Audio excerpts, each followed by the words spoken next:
өзіңді тексер, нені үйренгеніңді тексереміз.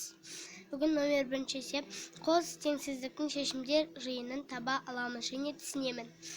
Бірдің асына қарайық. Қос теңсіздікті және екі теңсіздікке ауыстыр дейді. Ал асын орындайық. Асына назар салайық. Міне номер 1-дің асы осылай, жауабы осылай. Келесі номер 1-дің әсі сан сәулесіне қос теңсіздіктің шешімдер жиынын белгіле. Шешімдер жиынын фигуралы жақшаның көмегімен жаз. Ал әсіне назар салайық.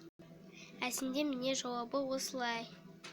Мен бірақ жазуым кішкене неме болып кетті, кешіріңдер. Келесі есепке көшейік. Бұл асы мен әсі. Келесі екінші номер 2 теңдеулерді шешуде өрнектердің шаңдау ережесін қолданамын. Теңдеулерді шеш дейді. Ал теңдеулерді шешейік. Міне теңдеу екеуі, біреуінде 3 шығады, екіншісінде 6 шығады. Ал тең астындағысы 540, екіншісінде, біріншісінде 700.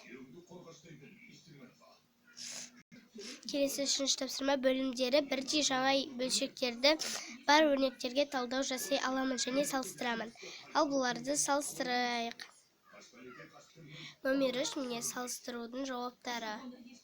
Ал келесі есепке көшейік. Келесі есеп номер 4. Есеп бойынша әріпті өрнек құрай аламын. Есеп бойынша әріпті өрнек жас. 260 килограмм қызанақ жиналды. N жәшікке 24 килограммнан салынды. Неше килограмм қызанақ қалды? N-тен 8 деп алып, оны есепте дейді. Ал есептейік. Бала жиналды 260 килограмм. N жәшікке 24 килограммнан салынды. Неше килограмм қызанақ қалды? Ал шешуімен немесін көрейік.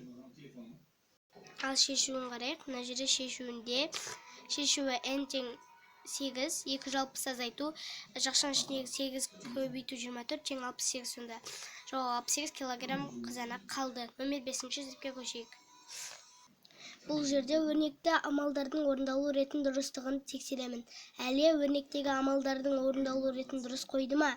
Тексер, қатесін түзетіп өрнектердің мәнін есепте, ал есептейік. Не номер 5? Номер 5 деп тұр. Не? Осы жауаптары. Ал балалар, сау болыңдар, бұл азық есеп болды. Келесі 144 сабақта ертең күтіңдер.